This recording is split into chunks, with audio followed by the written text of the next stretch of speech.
Would you like to become a sought-after consultant, speaker, or writer? Would you like to sell products online, become a paid influencer, or maybe even get a promotion? Or maybe you'd like to attract donations for a charity, or simply share your passions to make the world a better place? Well, if you answered yes to any of those questions, today's show is all for you, because we're going to be talking about, in today's world, it's not so much who you know as who knows you. Hello, folks. I am Jeff Sieh of Manly Picture Tips, and I'm here with my good friend and co-host, Alisa Meredith. And today's very special guest is Mark Schaefer, one of my favorite people in the whole world. He's a business consultant, international speaker, and best-selling author of 6 books, including Known, the Handbook for Building and Unleashing Your Personal Brand in the Digital Age. I'm so glad, Mark, that you're feeling better. Every time I have interviewed you, like in the past 3 shows, you have been with the flu, and then you had something else. And so I'm so glad that you are feeling better. Thanks so much for joining us. Yeah. Yes. Had something else. That's what it was. Yes, something else. Or something big. Else that shall not be named, right? Yes. So as we're going along today, make sure that you want to follow along with us, because Alisa put together a great workbook, and you can find that at bit.ly/TW Survive and Thrive. That's bit.ly/TW Survive and Thrive. Follow along. Ask your questions down below, because we've got Mark here for this time, and we want to make sure you have a chance to ask your questions, and we'll pull those up during the show today. Alisa, what's been going on? Yeah. What's been going on is I have been a little bit fangirling about having our friend Mark on the show today. The messages have been you can make fun of me. It's fine. It's fine. So our discussion today is really based on this book, Known, which is an amazing book, which everyone should get. So if you like this discussion and you want more, this is where you get more. But please get that worksheet now so that you can take notes and make this actionable for you, because it's good. It's real good. So I think I get the first question. Yeah, go right ahead. Because Jeff's been doing all the talking. I'm clicking buttons. Yeah. Okay. So Mark, I have no burning desire to become famous. Why do I want to be known?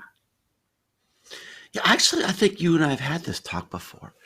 I bet we have. Well, there's a difference between being known and being famous. And so all of us have a personal brand, right? Whether we like that term or not. I wish I could come up with a better term, but I can't.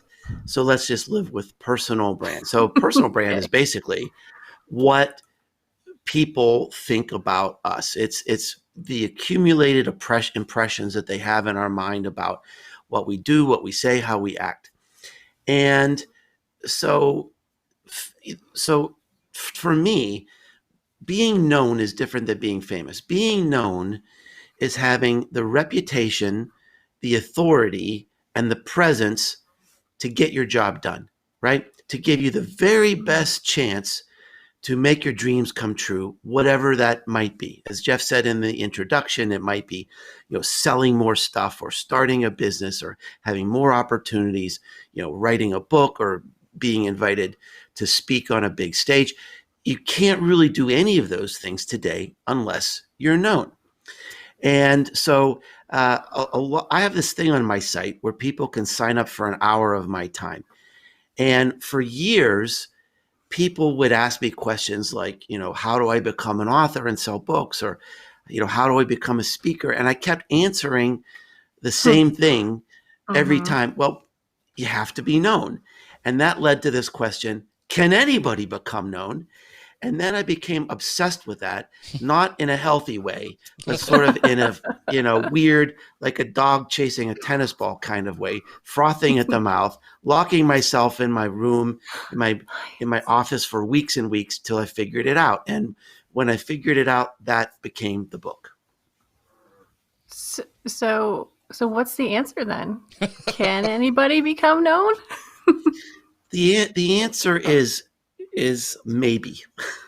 And so why do I say maybe? Well, first of all, when I went down this rabbit hole, I did a lot of academic research, and then I found that really insufficient. There's really a lot of bad sort of advice out there that really isn't based on data and science. So then I started doing my own research, and I interviewed 97 people from all around the world in all kinds of different fields. And what I found is that all of them did the same 4 things to become known. No exceptions. And since the book came out, I've talked to probably hundreds of other people. There still hasn't really been an exception. So what this book does is it reduces your learning curve. You don't have to flounder around for years trying to figure out what to do. This book nails it. I mean, this process works. Now, why do I say maybe if we have this process that works? Because it takes time. It takes commitment.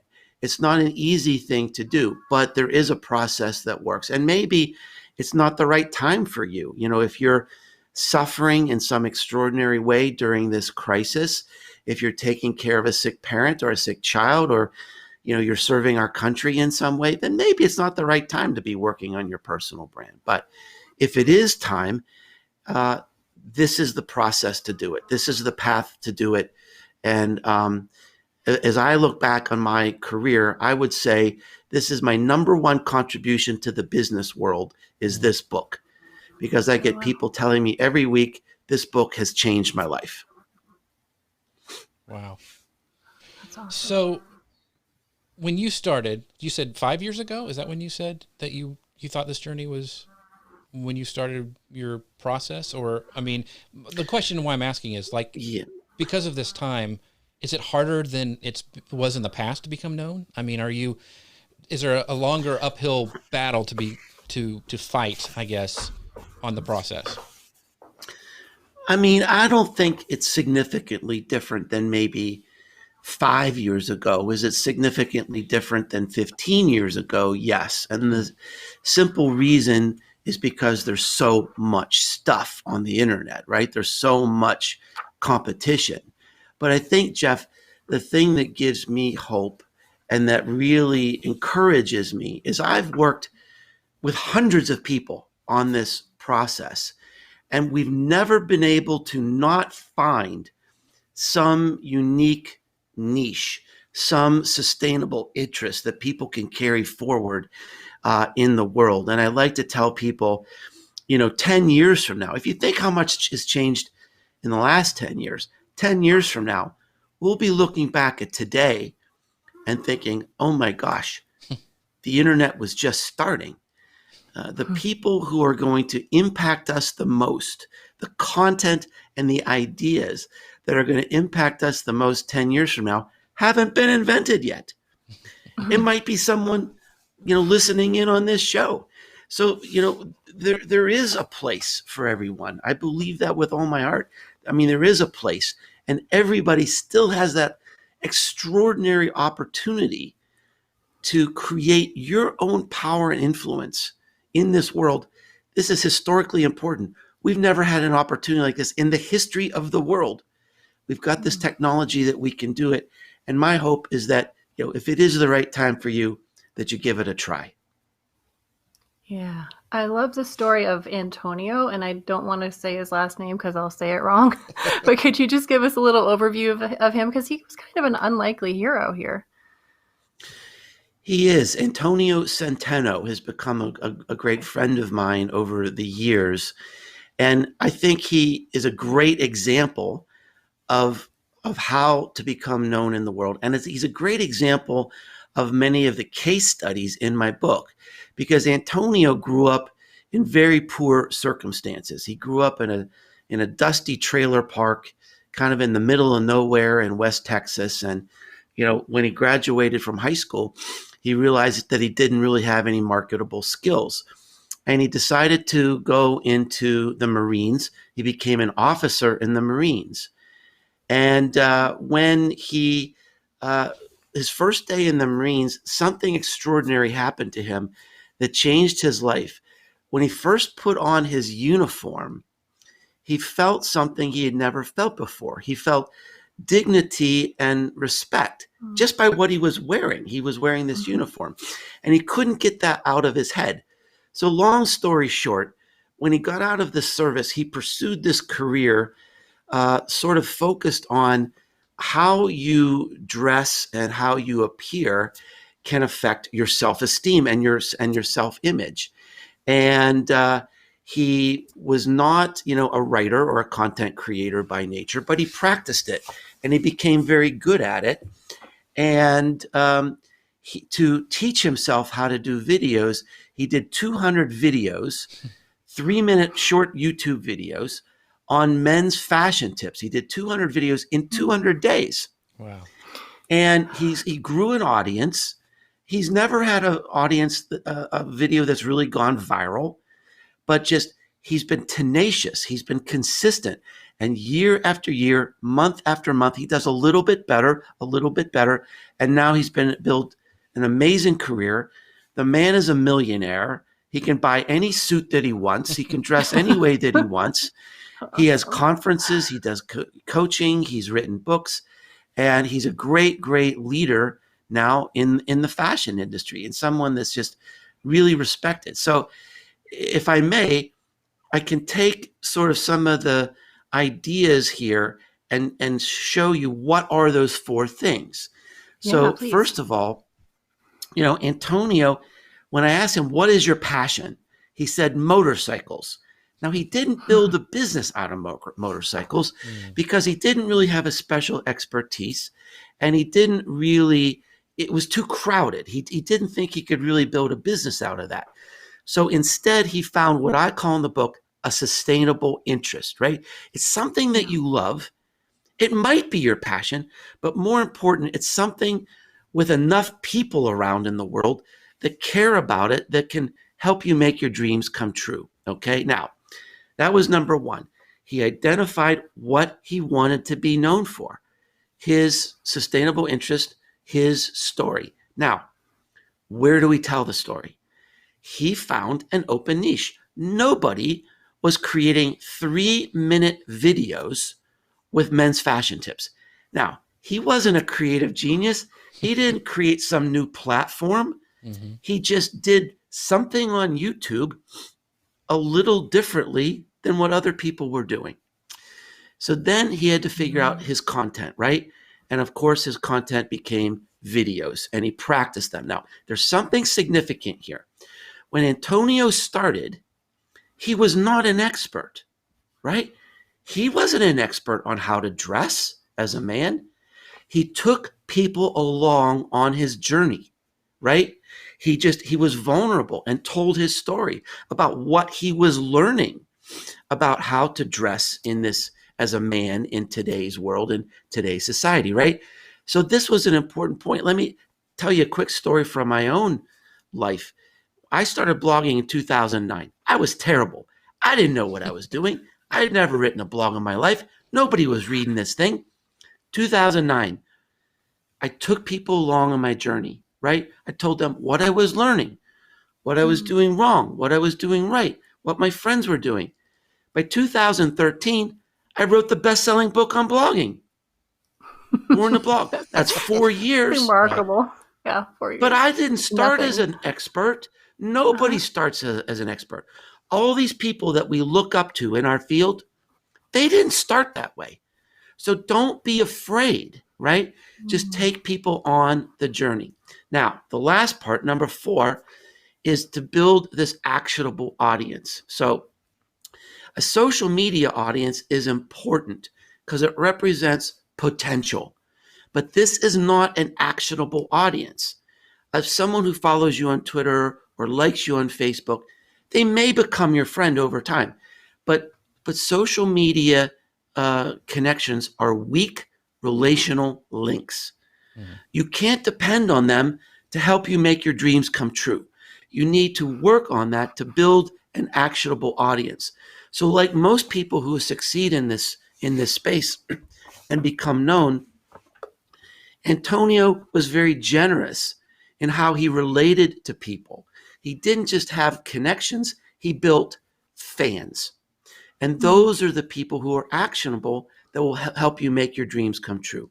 So those are the 4 main steps.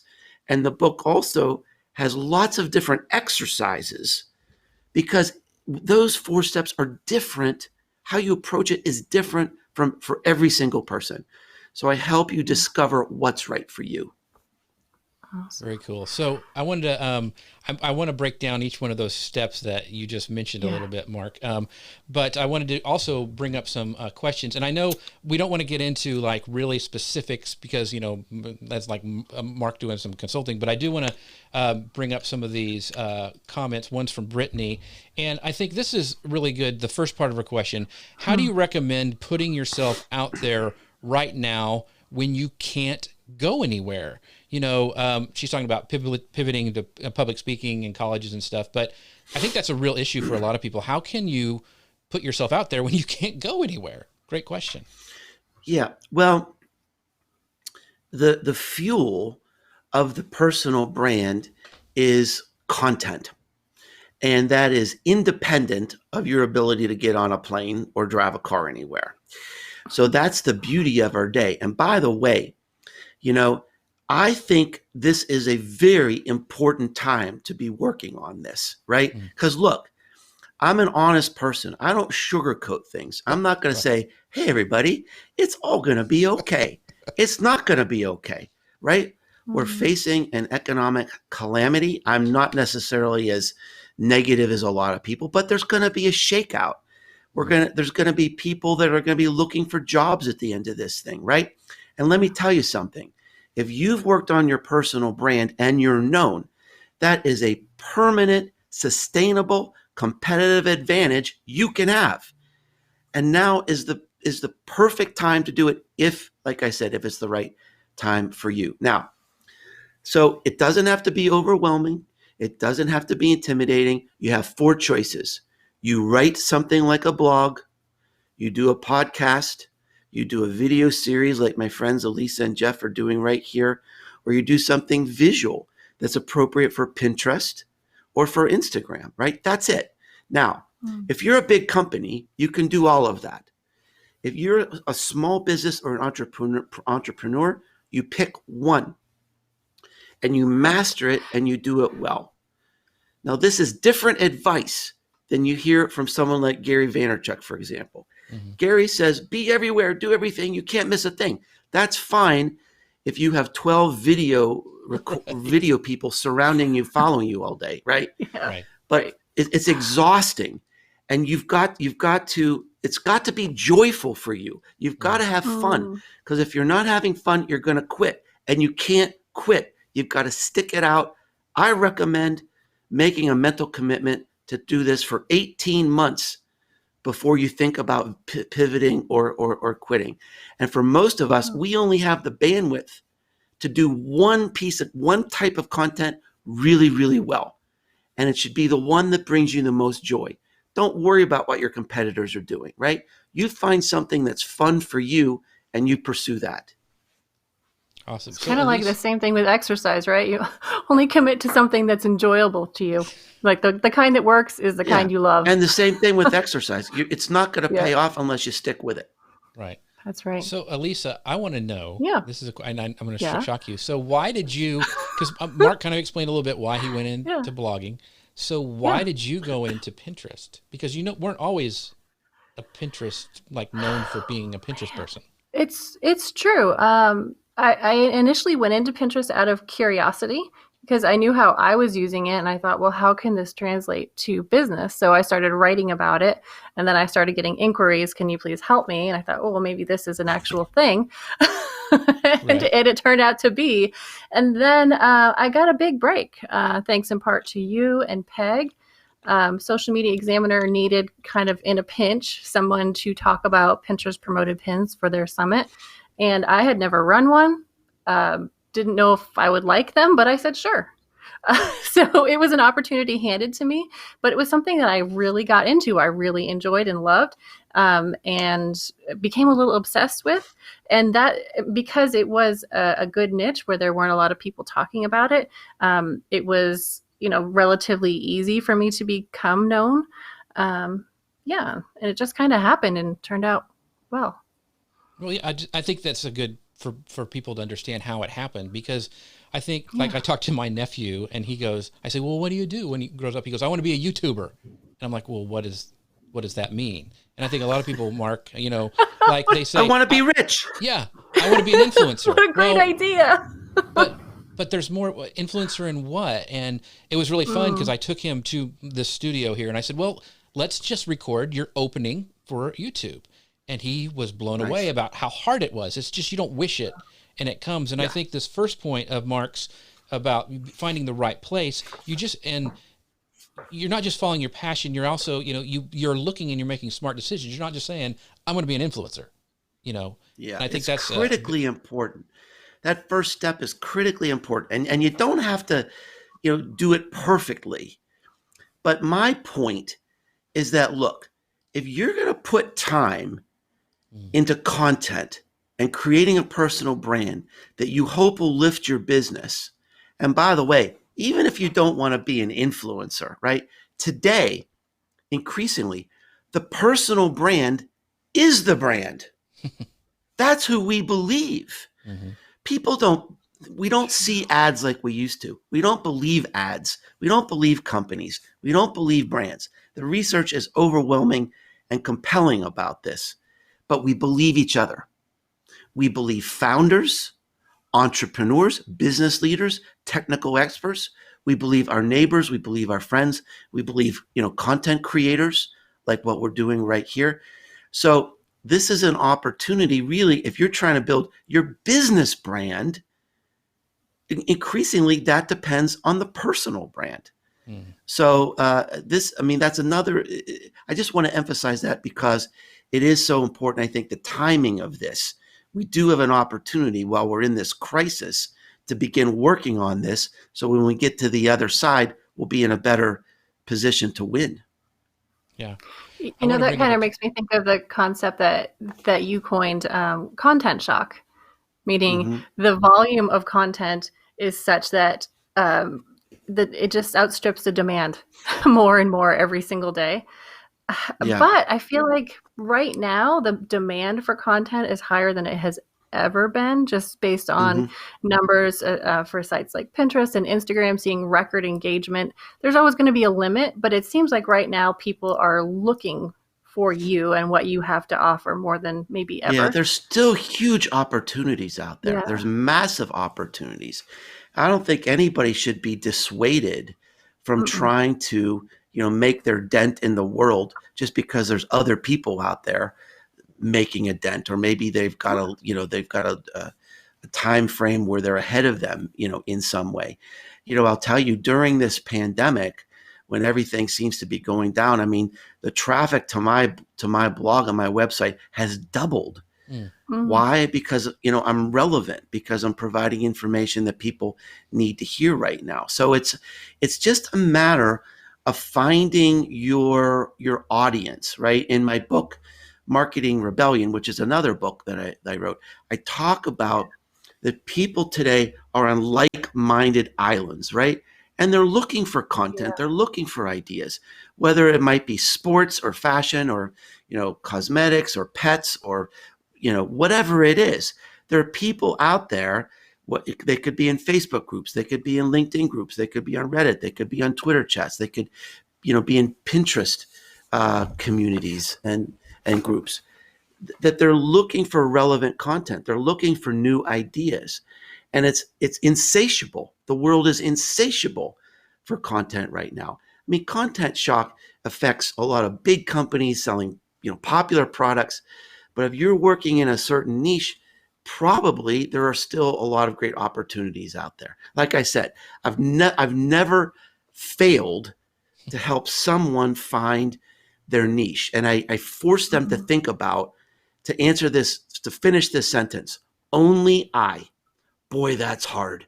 Boy, that's scary. It is hard. But if you can sort of figure that out, you'll know the answer. You'll know sort of, what your message is, what you're going to say, who you're going to say it to, why you're unique, right? And everybody is unique. Everybody can find that new angle, that new way to connect with the world. I mean, there's lots of opportunity out there. So I want to pull So up some true. comments real quick. This is great. From Brittany says this. She goes, "There's room for everyone, even with the same concepts. We had Netflix, and now we have Disney Plus. Same concept, but both successful years apart." And I think that was a great point. But also, I want to bring up this point from Sally, my friend over in the UK. She goes, "So timely for me. I'm planning on doing something similar. Talk to Jeff about this idea, and definitely starting my journey with video marketing. I practice. Now is my time to bring people along my journey. I've been working on my confidence. How do you get better at not worrying about what other people think?" Oh my gosh, that's so hard. Oh, that's so hard. I wish I had a silver bullet for that, other than to say, look, um, when I started anything new, when I started blogging, it was terrifying. When I started public speaking, I was terrified. And now you just gain confidence, over time. This is what I'll say, is that overall, if you put yourself out there and try to do good work in a way that helps people, you're almost never going to get any haters. I've been blogging for 12 years. I've had 70,000 comments on my blog. I've deleted 9. That's not that many to worry about, right? And the only reason I deleted them is because they were sort of threatening, like they were just off the rails, kind of threatening me or threatening other people. But if people disagree with me, that just shows that I'm doing my job, right? Mm-hmm. Yeah. But generally, the people that are attracted to you, they're gonna appreciate you. They're gonna reward you. And so you just have to do it. There's no shortcut. The more you do it, the more fun it's going to be, the more rewarding it's going to be, the more business benefits are going to come your way. I mean, it took me about 9 months for me to realize, oh my gosh, every business benefit I was getting from my new business. I left the corporate world, started my own business. At the point of 9 months, I realized every business benefit that was coming to my business was coming through my content, through my blog. I decided I better get serious about this. I was like blogging, do I have time this week? Maybe I'll do it. And I realized, wait a minute, there is something super powerful going on here that, when I started my business, I was trying to find my target audience, right? And I thought my target audience might be somewhere where I live here in East Tennessee. And when I started creating content and started letting my personality come out, something magical happened. Instead of me finding this target audience, my target audience found me. And guess what? They were all over the world. Mm-hmm. My audience was all over the world. My business, here I am working out of my house. I have this global business because people believed in me and my content. And there's no other time in the history of the world this could have happened. And it can happen for anybody. Literally, it can happen for anybody. Sally, I'll say this too. I get nervous every time I do a live show. I don't think it ever goes away, especially when you have somebody, really let you look up to, like Mark Schaefer and even Alisa a little bit. You still get nervous, and then you're able to turn that in. So, I mean, part of it for me was acknowledging I'm always going to be nervous. It's just going to be that way, and then moving past that. But Mark, there's a great question here from Andy. He asks, say, Mark, I'm on Amazon looking at your books. I only have enough money to buy one, but you have quite a few. Which one would you recommend I purchase first? Yeah, actually, in this sort of downtime that I'm having right now, I need to work on that for my website to recommend which books do I read. Mm-hmm. And a lot of it depends on where you are in your career right now. If you're completely new to the social media world, I would recommend Social Media Explained. Social Media Explained is used as a textbook in about 50 different universities as an introduction to marketing and social media marketing. So that's sort of a good primer about social media. If you're really trying to get into content and SEO, The Content Code is a book that many people swear by. That's their favorite book for a lot of people. if you know a little bit about social media and marketing and you're interested in this idea of propelling your personal brand, I think, Known might be a good book. Marketing Rebellion is kind of a challenging book. It's a fun book to read. There's a lot of fun stories in there, but Marketing Rebellion basically challenges the status quo about what marketing is really about. And it's not my opinion. It's based on a lot of research from a lot of different firms. So if you're looking at really learning about what is marketing about today in the real world, where are our customers today, Marketing Rebellion would be the best book to read. Awesome. Great. Thanks. So maybe we could go through the 4 steps and just ask a couple of questions to help people through it. I think we did a great job with Antonio. But Jeff, you want to take the first one? I know we talked about it some. Well, the one about finding the right space? Finding the right place. That's the first one. Yeah, so finding the right place. So we kind of touched on it a little bit, but what are some questions we can ask ourselves? You kind of gave us one, but only I. Yeah, only I is one, but because when you think about building my personal brand, that's a huge area to think about. So what kind of questions can we ask ourselves to really kind of, like you said, niche down? Well, it can be overwhelming for some people. One common problem that people have is they say, I love so many different things. I don't know where to choose. But when you dig down into it, what I always find is there's one unifying thing behind all of it, right? So an example, there was a young woman I was working with in India. She worked in HR and sort of worked in crisis management and personal counseling. She said, I teach martial arts. I do extreme sports. I do grief counseling with children. So I listened to her and I asked questions and I said, so really what you do is you bring people to their moment of courage. And there was silence. And I thought she was going to cry. And she said, that's exactly it. That's what I live for. That's what I drive. That's what drives me. And within 1 week, she had started a new blog called Your Moment of Courage. And she had new business cards created for her. I bring people to their moment of courage. And she was on fire with this, right? So I do think that there is something underlying for everyone. Now, we already talked about this idea of only I, or for a business, only we. It's helpful for your business branding as well. But here's one exercise that seems to help a lot of people from the book.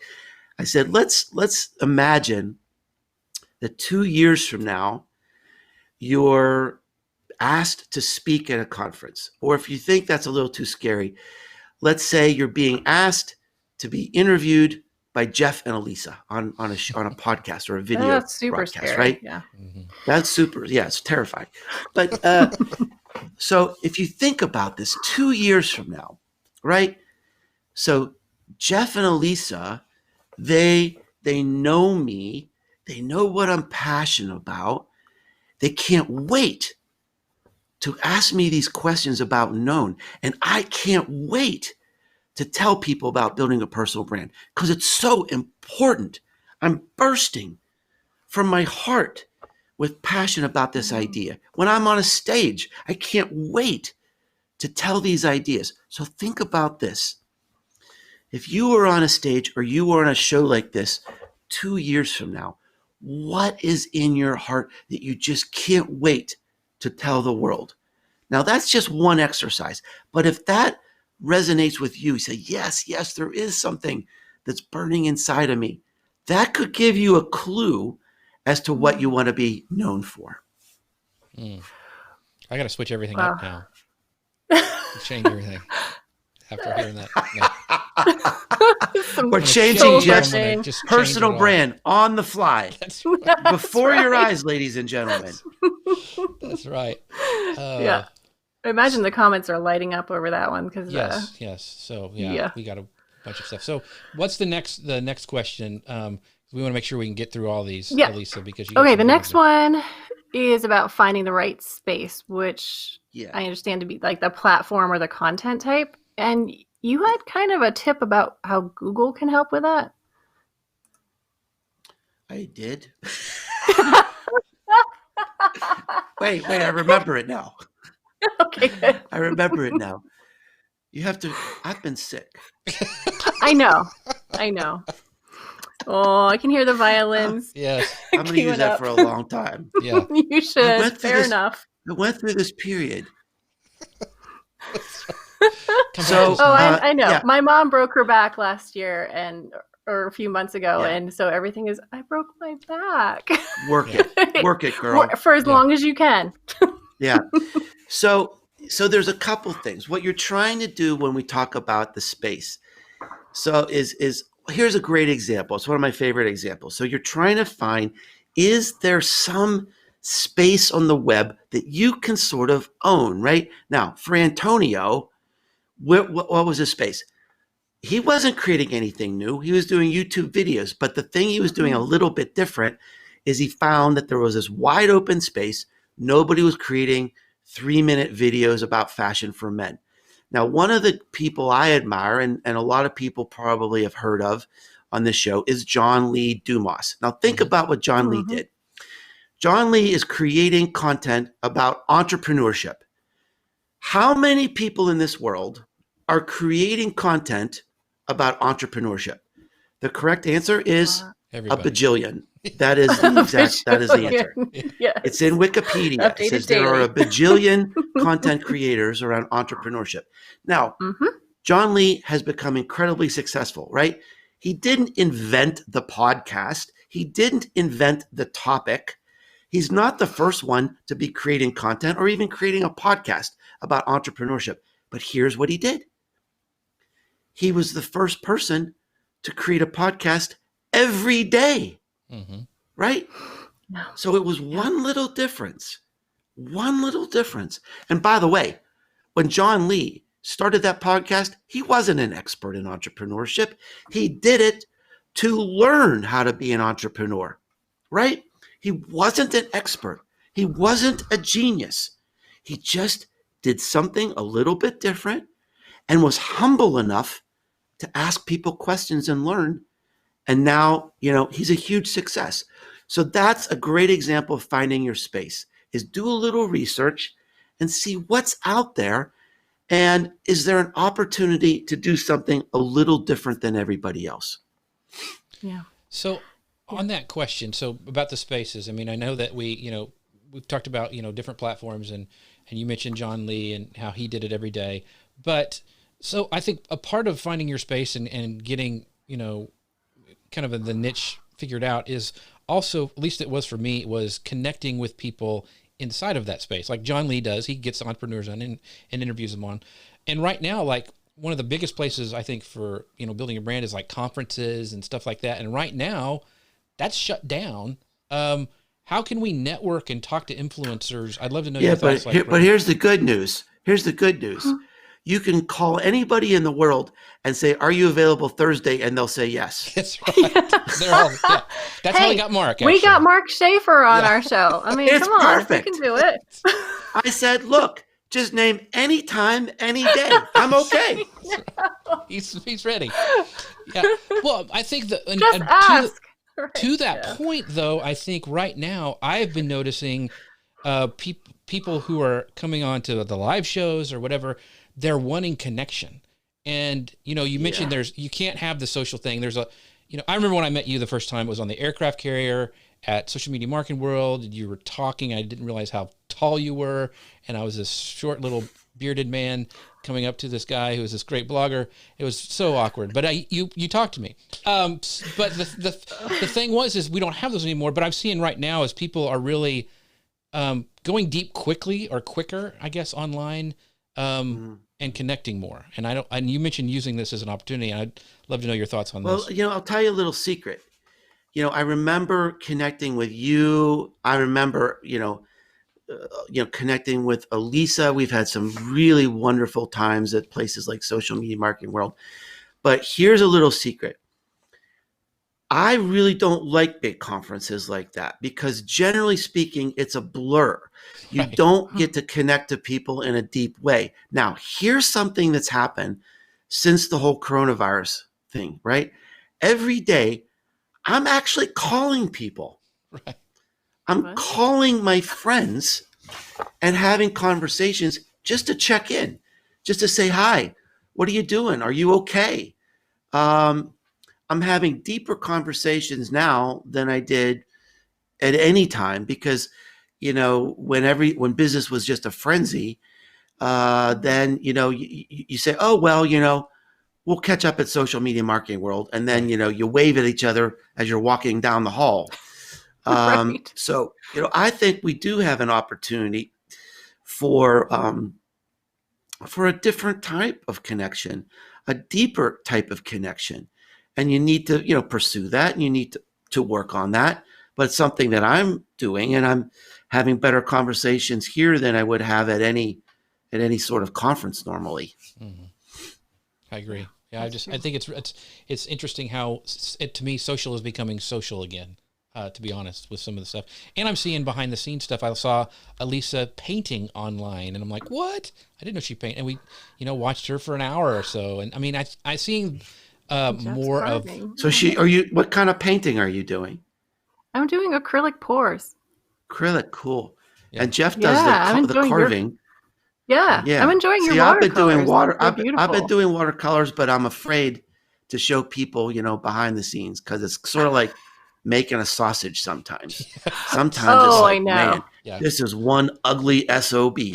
And I'm you know what? Yeah. This Saturday I thought, oh, I'm so glad I did not go live with this one.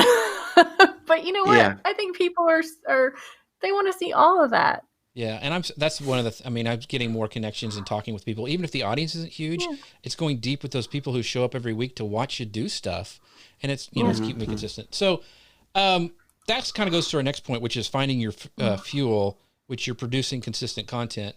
So, and we just talked about how do we put more me into my content? Do you think it's okay for people like Alisa to be painting, or is that like that's not on brand for her? That has nothing to do with Pinterest. Why should we watch? No, I think it's wonderful. And here's why. This is going to sound really, really icky and yucky and anti-social media. Okay. But I don't like the word authentic. I mean, if you really look at what authentic means, it means that you're the same everywhere in every circumstance, right? You're the same at home as you are on the stage or whatever. And I don't think people really care, if I'm gassy or, what's going on with me. I don't need to talk about that stuff. Now, here's what I think is a better word. I like the word honesty. I like the word real. And I use a word called, this is going to sound weird and so anti-social media, strategic authenticity. Doesn't that sound yucky? But here's what I mean. All right. I think there's a danger in oversharing. Yeah. I think there's a danger. I think there's safety dangers. I think there could even be some legal dangers. I think you just get to a point really sometimes where it gets right. And so, but what I mean by strategic authenticity is I think building a brand, either for your company or for yourself, means that you're building an emotional connection between your audience or your customers and you and what you do. All right. You have to build an emotional connection. And I think my audience deserves to know what I stand for. I think they deserve to know sort of a little bit about what I'm about other than what they see on the blog. Because to build trust in me, I think I need to open up the curtains a little bit and show them a little bit of my world. I don't say everything. I'm a pretty personal person. But what I mean by a strategic authenticity is that about every 4 to 6 weeks, I post a picture of me and my wife Mm-hmm. because I want to send the message that this is important to me. I'm a happily married person, right? I do mentorship with Right. inner city kids. I've done this for Mm. 12 years now, right? Very I cool. don't talk about it all the time, but about every 4 to 6 weeks, I'll post a picture of me doing something with the mentors, with the kids I mentor, right? This is a big part of my life. It means a lot to me. I want to set an example for others. That's important. And I want to encourage others to do that, right? So I'm not like pounding people over the head with it. I'm not, playing violins, wanting sympathy or anything. Right. But I do show things in my life. I love the outdoors. I love the environment. I love public speaking. I love connecting with others.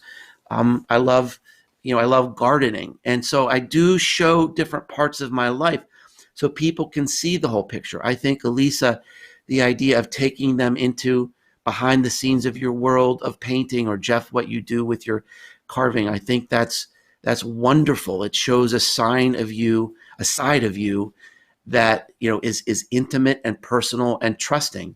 And, you're not doing that all the time, and, you're not oversharing, but I think it's appropriate. Gotcha. Like, I think that's great because, like, since I follow Mark on Instagram, I know that he likes live music, and so there's connection points between exactly people. Right. Yeah. Well, the person becomes real.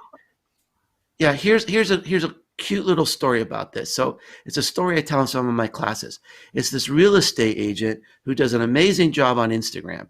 And instead of showing pictures of like her open houses, she peels the curtain back about things going on in her life. And she loves cats. And she told me that she got her biggest customer through her pictures on Instagram because her biggest customer said, I love cats. And it's important for me to work with somebody who can understand how much I love cats, right? Now, on a normal real estate agent's Instagram account, you never would have gotten that, right?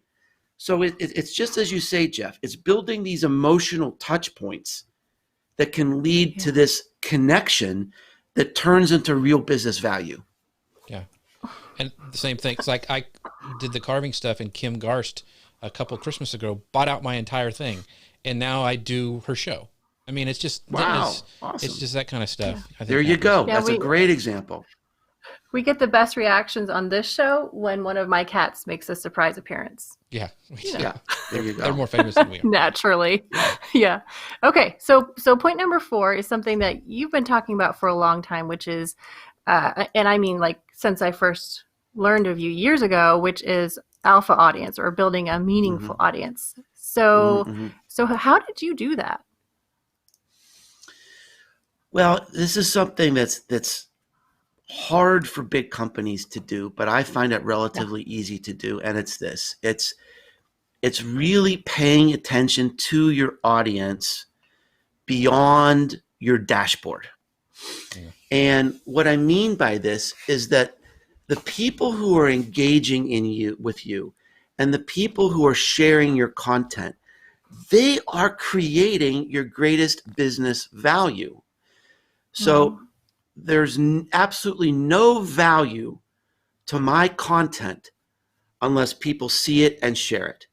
Now, the people who are sharing my content, they're creating business value. That's my alpha audience, right? And those are the people who I need to acknowledge and recognize. I need to know them by name. So let me give you a quick little example. One day I saw this tweet where this lady said, look at this. I'm Mark Schaefer's biggest fan.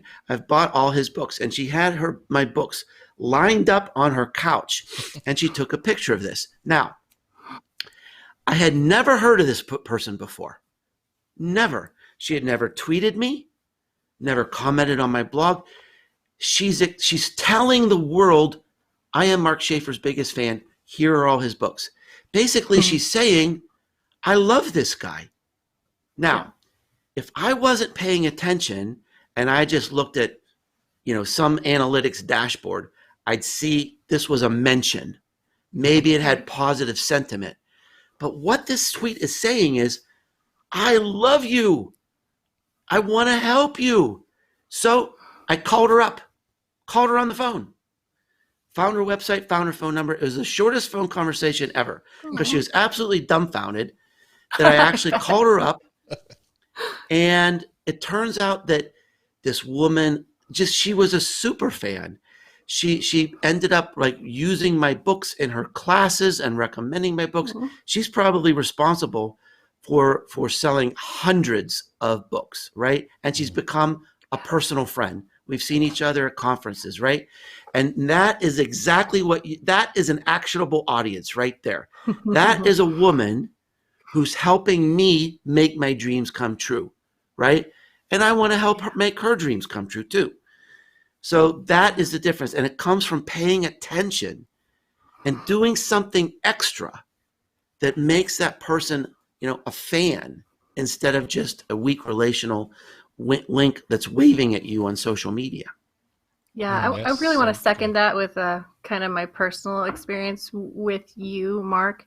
I think you may be the reason why I like Twitter, because it seems to me the platform where people who would never like maybe talk to you on Instagram or face to face because they didn't know you. If the first time they meet you is on Twitter, a lot of times they'll talk to you, and you did. I've always been a huge fan of the Marketing Companion podcast, and I did something for the Marketing Companion podcast that I have never done since elementary school. And that is, I wrote you a limerick. And it meant the world to me when you wrote back and you loved it. So it's just those little things, just a little acknowledgement that can build friendships and business and anything that you want, anything you need. Yeah, and a lot of people, I really, if someone like connects with me, it's funny. When people used to share my content when I was first starting out, I thanked every single person until someone said, Mark, this is so freaking annoying. You got to stop that. Oops. So, but if someone like does something, like has a special comment, says something nice, asks a question, I respond to everyone. Look, it doesn't take that much time. It really doesn't. Right.